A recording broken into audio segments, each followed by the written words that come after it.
जब सुखदेव जी महाराज परीक्षित जी को कथा सुनाने लगे, तभी स्वर्ग से देवता लोग दौड़े दौड़े अमृत का कलश लेकर आ गए और राजा परीक्षित के सामने रख दिया और सुखदेव जी से प्रार्थना की,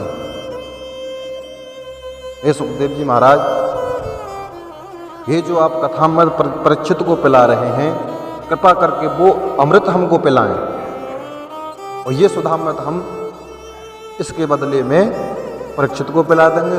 परीक्षित को मरने का कोई भय ही नहीं रहेगा। अब आप इसी से अंदाजा लगा लो कथा कहाँ स्वर्ग का अमृत और कहाँ ये दिव्य रूपी भगवान के मुख से निकला हुआ कथा का अमृत।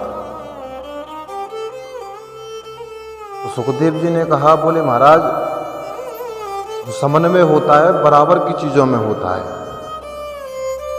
अरे तुम तो कांच का टुकड़ा देख के करोड़ों की मणि को लेना चाहते हो।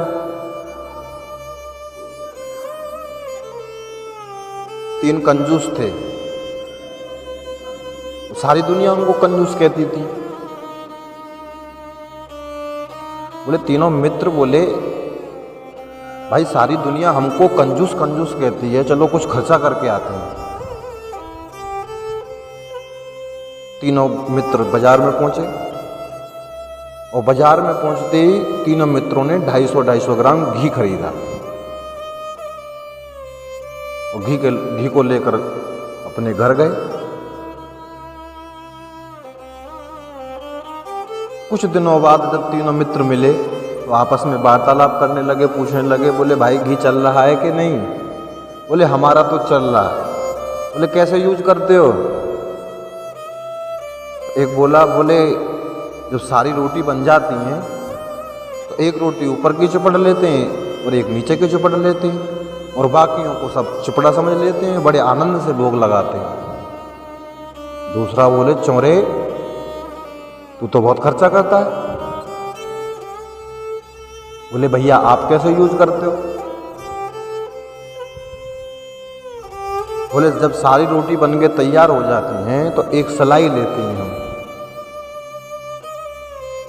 और सलाई को लेकर उसको घी में डुबोते हैं और घी में डुबोने के बाद में बीच रोटी में चुबो देते हैं। बहुत आनंद आता है भैया घी का। तीसरा बोला, चौरे तू भी खर्ची लाए। बोले भैया आप कैसे चलाते हो अपने घी को?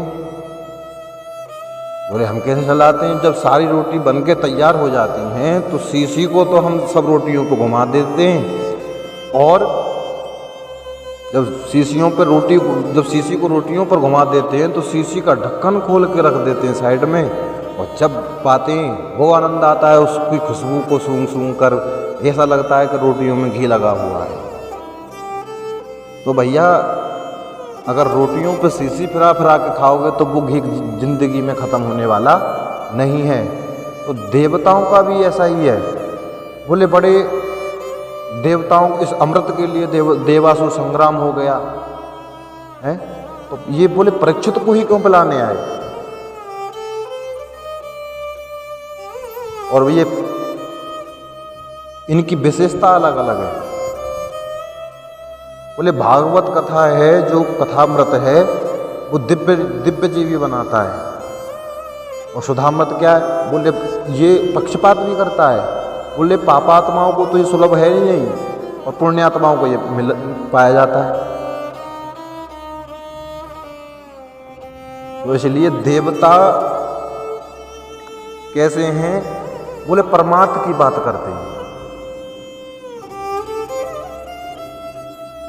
और बोले पुण्यात्मा जाता है तो उसको बोले पीते पिलाते नहीं है। अगर पीते पिलाते होते तो अब तक तो अमृत का जो एक कलश निकला था वो कब का खत्म हो गया था। बोले पीते पिलाते नहीं, केवल सुंघाते हैं। और जो पुण्यात्मा मृत्यु के बाद जो स्वर्ग लोक में जाता है तो उसके गले में एक माला डाल दी जाती है और ज्यों ज्यों उसके सबरे सुकृति समाप्त होते चले जाते हैं, ज्यों ज्यों वो माला सूखती जाती है। क्षीणे पुण्य लोके विसंति। बोले फिर उनके जैसे ही पूर्ण खत्म हुए, बोले फिर धक्का देकर उनको धरातल पर गिरा दिया जाता है। और ये कथामृत क्या है? बोले पापों को नष्ट करके ये मनुष्य को दिव्य जीवी बनाता है। अब आप इसी से लगा लो कि कौन सी